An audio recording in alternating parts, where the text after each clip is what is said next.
I remember the sound of the glass breaking first. Sharp, clear, slicing through the jazz music and polite laughter like a blade through silk.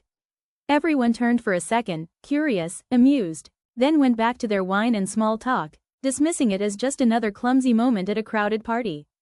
Only I knew what I had seen. Only I knew why my hands were shaking. Behind the bar, hidden half in shadow beneath the string lights my mother had spent hours arranging, my father was kissing my mother's best friend. Not a polite peck on the cheek. Not an awkward slip that could be explained away with too much champagne. No, it was deliberate, familiar, the kind of kiss that belonged to two people who had crossed this line so many times before that the crossing itself had become routine. For a moment, I couldn't breathe. My brain refused to process what my eyes were reporting. I stood there, frozen, stupid, holding the stem of the broken wine glass in my hand, while my heart pounded so loud I could hear it over the smooth notes of "The Way You Look Tonight," floating across the backyard. This was their 30th wedding anniversary party. We'd spent weeks planning it. Mom had wanted everything perfect. White string lights crisscrossing the backyard like captured starlight. A photo slideshow playing softly on the patio TV. Decades of smiles and vacations and Christmases compressed into 3 minutes of nostalgia. Tables draped in navy blue linens with silver candles flickering in hurricane glasses. Simple elegance, she'd called it. That was her style. Quiet grace. Dad had insisted on inviting everyone, friends from church, the community board, his golf buddies, colleagues from the firm. And of course, Susan. Susan, Mom's best friend since college. The woman I'd grown up calling Aunt Susan. She was always around, helping plan dinners, picking out decorations, offering advice on everything from landscaping to which caterer made the best crab cakes. Helping, apparently, in more ways than I'd ever imagined. The jazz band started a slow tune, "The Way You Look Tonight." Dad's favorite. He was supposed to be dancing with Mom. But Mom was across the yard, chatting politely with the Hendersons from next door, smiling that effortless smile people always admired. Gracious, warm, the kind of woman who made hosting look like breathing. She had no idea, I thought. Or maybe she did. I took a step back, praying I'd imagined it. Maybe it was just the angle. Maybe it was a kiss on the cheek that looked wrong from where I stood. Maybe. But then Susan laughed softly, touched Dad's tie with her manicured fingers, and whispered something into his ear that made him grin like a teenager sneaking out past curfew. That's when I knew. I set the broken glass down on a nearby table before it shattered completely and looked toward my mother. She was watching me, not them, me. Our eyes met across the crowded yard, across 40 feet of cocktail chatter and clinking glasses and people who had no idea the ground beneath this party was about to crack open. For a moment, I thought she'd read everything in my face, the shock, the disgust, the heartbreak blooming hot and sharp in my chest. But instead of confusion or pain, she gave me a smile. A calm, knowing smile. The kind that says, "I already know." I started toward her, my throat tight, ready to whisper the truth in her ear like a warning. But before I could speak, she lifted her champagne flute slightly, a gesture so elegant, so natural that no one else even noticed, and whispered just loud enough for me to hear as I reached her side, "Shush. The best part's coming." Then she turned, walked straight to the small stage the band had set up, and picked up the microphone. The chatter dimmed. The band lowered their volume. Everyone turned toward her. My heart pounded again, but this time it wasn't from shock. It was from anticipation, and maybe a little fear. Mom stood beneath the hanging lights, framed by the warm glow of 100 candles. Her navy dress shimmered with each breath of wind. She looked beautiful, composed, completely in control. "Good evening, everyone," she began, her voice clear and even. "Thank you for being here tonight. For celebrating 30 years of partnership." The way she paused on that word made a few people exchange glances, but she didn't flinch. She smiled, her eyes drifting briefly toward the bar, toward Dad and Susan, who had just stepped apart, pale as ghosts caught in headlights. 30 years, she continued. That's 3 decades of love, laughter, and lessons. She let that word hang in the air. Some lessons take a lifetime to learn. I felt a chill crawl up my spine. Dad straightened his tie and tried to smile, but his face was stiff. Frozen. Mom went on, her tone never rising, never trembling. When I was 24, I believed marriage was about trust. When I was 34, I believed it was about forgiveness. She paused, sipped her wine, and now, at 54, her lips curved into the faintest smile. I've learned it's about courage. The courage to look at the truth and still stand tall. The crowd murmured softly. Someone clapped politely, unsure what was happening. Mom laughed lightly, not bitter, not mocking. Just serene. "I'd like to toast," she said, raising her glass higher. "To honesty, to friendship, and to the people who remind us that loyalty is not measured by years, but by integrity." I glanced at Susan. Her hand trembled around her glass. Dad stared straight ahead, face flushed, jaw tight. Mom raised her glass even higher. "To the truth. May it never hide for too long." And with that, she drank. The guests followed, hesitantly, their confused smiles blending into whispers as they tried to decode what had just been said. When the applause faded, she handed the microphone back to the bandleader as if nothing unusual had been said, and returned to her seat beside me. I leaned in, voice barely a whisper. "Mom, how long have you known?" She looked at me, her eyes soft but sharp. "Long enough," she said quietly. Then, after a pause, "You can't rush a confession, sweetheart. You have to let people reveal themselves. It's more satisfying that way." I sat there, trying to comprehend her composure. This was the woman who'd spent years cooking Sunday dinners, hosting book clubs, volunteering at church fundraisers. The woman who ironed Dad's shirts and remembered everyone's birthdays and never raised her voice. She wasn't the naive housewife I'd assumed she was. There was steel under that calm. Dad tried to pull her aside later, muttering something about misunderstandings and too much champagne. Mom just smiled, patted his hand gently, and said, "Relax, dear. The best part's still coming." That line echoed in my head all night. I didn't yet know what she meant. But as I watched her move gracefully through the crowd, laughing with guests, thanking the caterer, pretending everything was fine, I realized something. Mom wasn't breaking down. She was setting the stage. And deep down, I knew, whatever came next, she was ready for it. By the next morning, every woman who'd attended that party was already calling each other. I know because my phone wouldn't stop buzzing. "Did your mom mean what I think she meant? Was that about your dad? Is Susan okay? She left early, didn't she?" I ignored them all. I didn't know what to say because, honestly, I didn't know what had just happened. That night, Mom's toast had landed like a quiet bomb. There was no yelling, no scene, no public fight, just one speech, elegant and calm, that left a room full of adults looking at each other with polite smiles and sweaty palms. Dad hadn't said a word afterward. He'd clinked a few glasses, pretended to laugh at someone's joke, and slipped away to his office before dessert was even served. Susan had vanished so quickly that her half-full martini was still sitting on the bar when I went to clean up later. Mom, on the other hand, had stayed until the last guest left. She thanked the caterers, hugged the neighbors, and even sent the band home with leftover cake. She looked radiant, lighter somehow, like a woman who'd finally set something heavy down. I remember sitting on the back porch while she stacked plates into boxes, the glow from the string lights flickering against her face. For the first time, I saw it. That quiet power, the kind that doesn't shout, doesn't beg. It simply waits for the truth to walk itself out into the open. "Mom," I finally said, my voice small. "You knew, didn't you?" She smiled, not at me, but at the moon hanging low over the trees. "Sweetheart, a woman knows the difference between silence and secrets." I didn't know what that meant at the time. But I do now. When she finally sat beside me, her shoulders relaxed for the first time all night. "You saw them, didn't you?" she asked softly.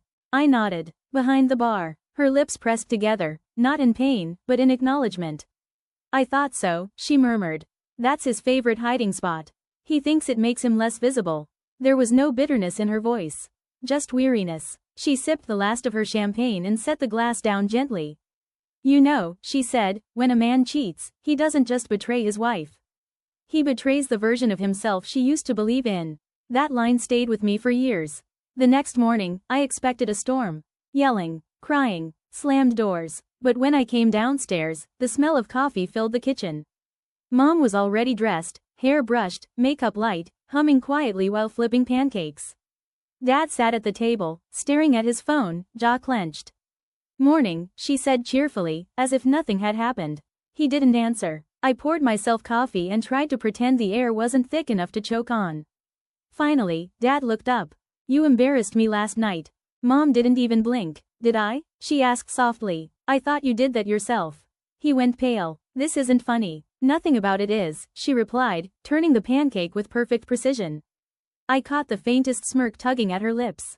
She wasn't being cruel. She was in control. Dad stood abruptly. "You could have talked to me privately." Mom turned, spatula in hand, eyes calm. "Oh, trust me," she said.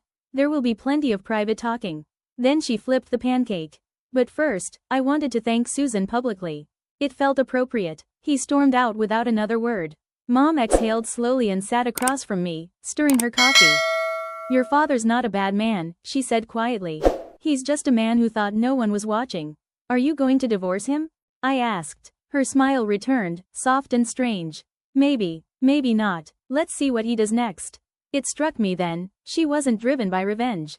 She was waiting for truth to show its full face. And somehow, I respected that more than anger ever could. Later that day, Mom went out. Said she had errands. She came home with 2 envelopes and a look of quiet determination.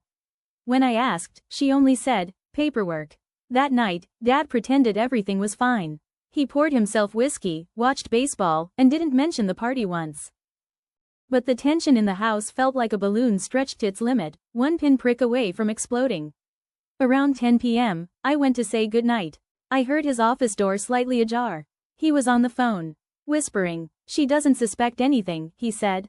We'll talk tomorrow. Same place. My stomach turned. I didn't know who he was talking to, but I could guess. When I told Mom the next morning, she didn't react the way I expected. She just said, that's perfect. Perfect? I repeated. Yes, she said calmly. Because this time, I'll make sure there's someone else listening. That night, I followed her instructions. She told me to stay calm. To act normal. To let the truth come out naturally. We went to church the next morning like nothing was wrong. We smiled through hymns and shook hands with the same people who'd been whispering about our family all week. But I noticed something. Mom had changed. She was lighter. She was finally herself. That afternoon, she sat with me on the porch again, autumn wind brushing through the trees. Sweetheart, she said quietly, sometimes the best revenge isn't making someone pay. It's making them watch you live well after they expected you to fall apart. I didn't understand it fully then. I just nodded. That evening, while Dad took another work call, Mom began packing up her jewelry, old letters, and photos into boxes. When I asked why, she said, because when the truth walks in, I'd like to be ready to walk out. And just like that, I knew. The best part hadn't come yet. But it was coming. She was preparing for it. And this time, she wasn't the one being betrayed. She was the one writing the ending. By Monday morning, the house had gone strangely quiet. The kind of quiet that doesn't feel peaceful, it feels loaded. Like the air right before a thunderstorm, when even the birds stop singing. Mom moved through the kitchen in her usual rhythm, coffee brewing, news murmuring from the radio, sunlight streaking through the curtains in golden bars. But there was a new steadiness in her movements. She was composed in a way that almost scared me. Dad sat at the table, pretending to read emails, spooning sugar into his coffee as if nothing in the world had shifted. He'd put on the same cologne he wore every day, the one Mom used to buy for him on Father's Day. Only this morning, she didn't look at him. I took my mug and sat down, careful not to make a sound. Morning, Dad muttered without glancing up. Morning, Mom said evenly, flipping a page of the newspaper. Big week ahead. He froze, just for a second. Yeah, he said finally, voice stiff. Lot of meetings. Of course, she replied, without even pretending to believe it. The silence that followed was brutal. You could have cut it with a butter knife. Then, casually, Mom folded the paper and said, by the way, I talked to Linda at the bank. She mentioned you were moving funds. Something about an expansion? His spoon clinked against the cup. It's nothing, he said too quickly. Just a short-term adjustment. She smiled slightly, eyes still on the paper. Of course, short-term adjustments have a way of turning permanent when no one's paying attention. I bit the inside of my cheek to keep from gasping. Mom had just drawn blood with perfect politeness. Dad stood abruptly, grabbed his jacket, and said, I'll be late tonight. Mom looked up, her face calm, but her eyes razor-sharp. That's fine, she said. Take your time. You always do. He left without another word. The front door closed with a dull thud. When I turned to her, she was already smiling faintly. He's going to meet her, she said softly, as if announcing the weather. I swallowed hard. Mom, are you sure you want to? She raised a hand gently. Sweetheart, I don't chase storms. I let them come to me. That evening, I watched her prepare for whatever she was planning. She wasn't pacing or crying or breaking things. She was ironing a pale blue blouse. Doing her nails. Humming softly. It was eerie, like watching someone get ready for a ceremony only they understood. At 6, she called me into the kitchen. Do you remember how to work your phone's voice recorder? I blinked.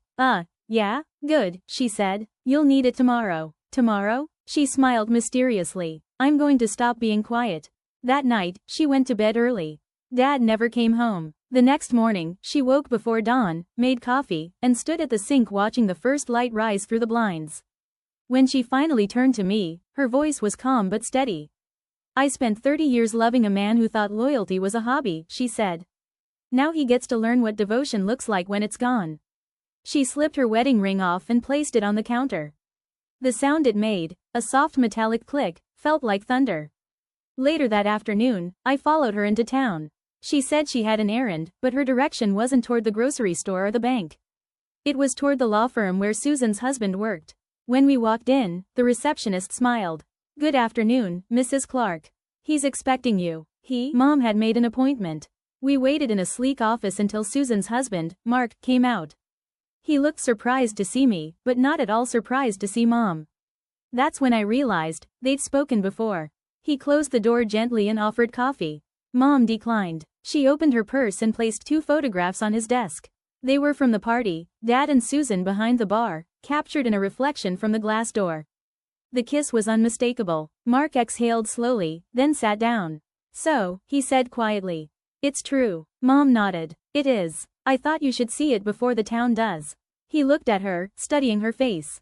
You're remarkably calm. She smiled faintly. I find calm works better than chaos. Then she slid him a small USB drive. Besides, she said, you'll want to hear what's on this. I stared, stunned. She'd recorded them. When he accepted it silently, the room was still, 2 betrayed people sharing a kind of wordless understanding. Then he said softly, what do you want from me, Mrs. Clark?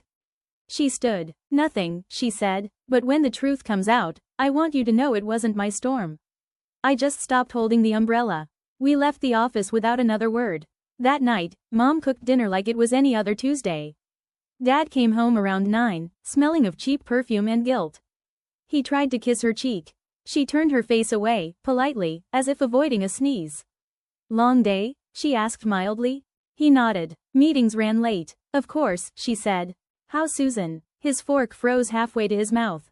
What? I said, she repeated, how's Susan? You know, your business consultant. Your friend. Your mistake. He dropped the fork. You've lost your mind. No, she said softly. I've just stopped pretending. The room was silent except for the clock ticking over the fridge. Then she leaned forward slightly, her voice low. You should get some rest, dear. Tomorrow's going to be a long day. When he went upstairs, she turned to me and said, almost cheerfully, would you mind picking up donuts in the morning? I think we'll have company. I didn't ask who. I didn't have to. She already knew. That was the night I realized, my mother didn't plan revenge like other people. She planned closure. The next day didn't feel like morning. It felt like the moment right before lightning hits a tree. That thick, breathless air when you know something irreversible is about to happen. Mom was already awake when I came downstairs, dressed neatly in gray slacks and a crisp white blouse. She looked more like she was going to a board meeting than facing the fallout of a 30-year marriage. Coffee's ready, she said, her tone as calm as a weather report. And grab the donut box before you sit. They'll be here soon. They? I asked. She only smiled. You'll see. Dad came down a few minutes later, rubbing his eyes, pretending exhaustion. He wore the same suit as yesterday. The same one he'd worn to his late meetings. His tie was wrinkled. His guilt, not so much. Morning, he said flatly. Mom looked up from her tablet. Morning. Sleep well? Not really. I imagine not. He poured coffee, not looking at her. The silence that followed felt like 2 people sitting at the edge of a cliff, both pretending they weren't the ones who'd dug it.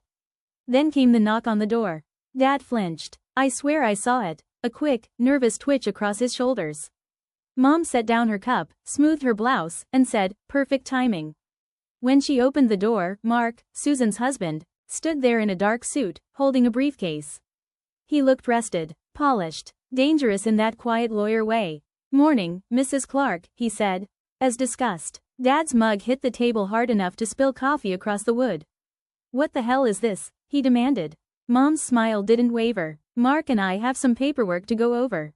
I thought it'd be easier to do it here. Paperwork? You went to him? She turned, eyes soft but firm. Oh, don't sound surprised. You went to his wife. For a full 5 seconds, no one breathed. Then she gestured politely. Sit down, both of you. Mark opened the briefcase and placed 2 folders on the table. Mrs. Clark and I have been coordinating a few things, he said evenly. Joint property interests. Investment statements. Given recent events, it's best if we clarify ownership before matters get messy. Dad looked from one to the other, completely thrown. You're serious? Completely, Mom said, sipping her coffee.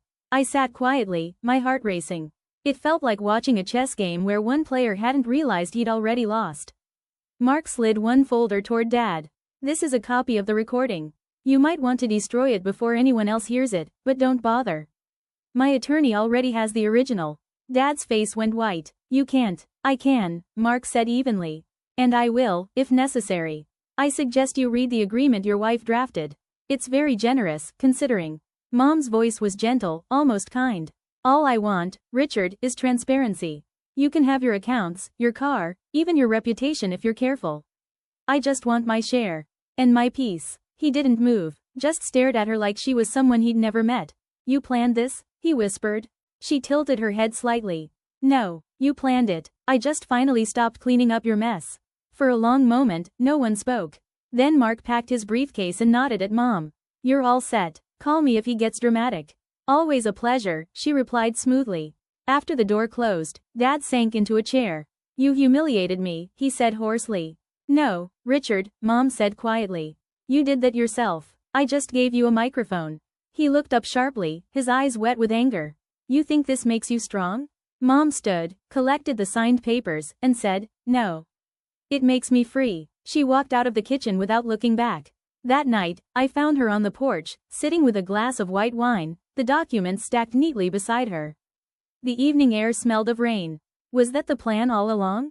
I asked softly. She looked at me, her face calm. No, the plan was to survive with grace. The rest came naturally. We sat together, listening to crickets in the yard. The porch light flickered against the dark, and for the first time, I noticed how still she looked. Not hollowed out, not bitter, just steady. After a while, she said quietly, do you remember when you were little and I told you never to chase someone who walks away? I nodded. Well, she said, eyes fixed on the rain beginning to fall, I should have listened to my own advice sooner. The next morning, she didn't make coffee for Dad. She didn't leave his lunch in the fridge. She simply handed him a stack of envelopes, bank notices, lawyer letters, and one handwritten note. He opened it silently. It said, you may keep the house.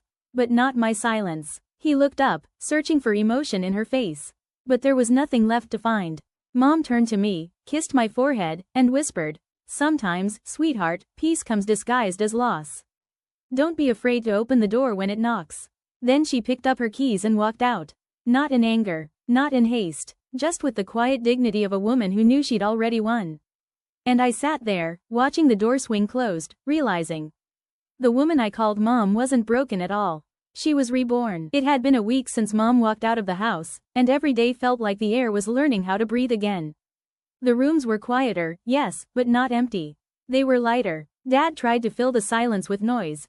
The TV too loud, the phone ringing constantly, his shoes echoing through the hallways as if pretending to sound busy could erase the echo of her calm. But guilt has a way of making a man smaller. I visited Mom every day at her new place, a modest rental on the edge of town with a porch full of blooming hydrangeas and sunlight spilling through the curtains. It wasn't big or fancy, but it felt alive. She looked younger already, freer. She'd started painting again, small watercolors of bluebirds, of morning light, of anything that looked like peace. You know, she said one afternoon as I brought her groceries, when you stop waiting for someone to change, your whole world gets quiet. I smiled weakly. You always make it sound easy. She shook her head. It wasn't. But sometimes quiet is the loudest kind of victory. Meanwhile, Dad was unraveling. The firm he worked for had started asking questions about inappropriate relationships with clients. The whispers were out. The very people who'd once toasted him at the anniversary party now avoided his calls. He blamed Mom for all of it. Of course he did. He came to see her on a rainy Friday afternoon. Uninvited. I was there, helping her unpack dishes. When she opened the door and saw him standing there, soaked, in his expensive suit, she didn't even flinch. Richard, she said calmly. You're dripping on my welcome mat. He didn't smile. We need to talk. She stepped aside, but didn't offer him a seat. What about? You ruined me, he said, his voice cracking with anger. You and that smug lawyer. You think I don't know what you did? She crossed her arms, completely unfazed. I think you did that yourself. But if it helps, you can keep pretending I had help. He glared. Do you know how much I've lost? Yes, she said softly. Roughly as much as I did 10 years ago, when I found your first love letter from her. He froze. You knew? Of course, she said. Women always know. We just wait for proof kind enough to show itself. He looked at me then, perhaps hoping I'd defend him.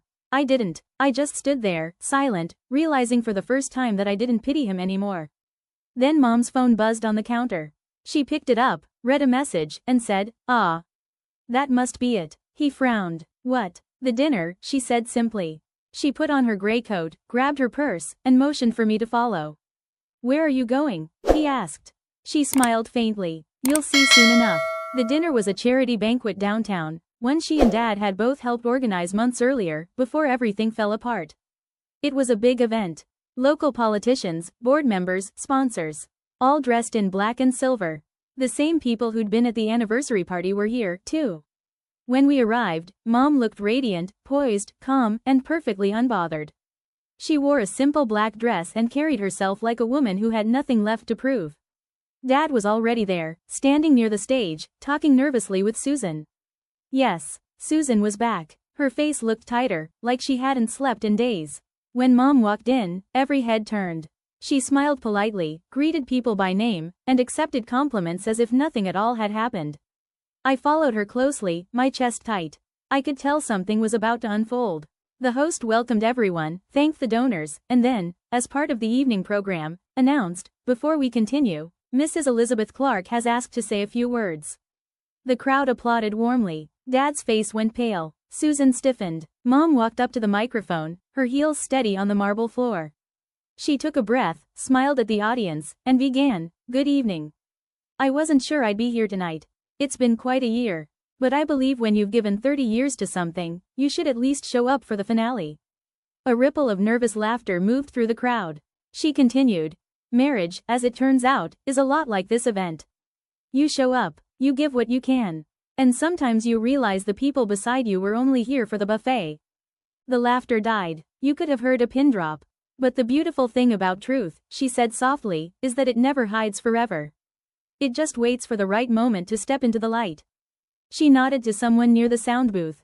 And suddenly, the room filled with a familiar voice. "My father's. I can't wait till she's asleep. Meet me behind the bar again." Gasps. The sound of cutlery falling. Someone whispered, "Oh my God." Dad's face drained of color. Susan's eyes filled with tears. Mom didn't even blink. She let the message finish, then smiled gently. "I didn't plan to humiliate anyone," she said. "I just wanted to remind us all. Truth may take its time, but it always RSVPs."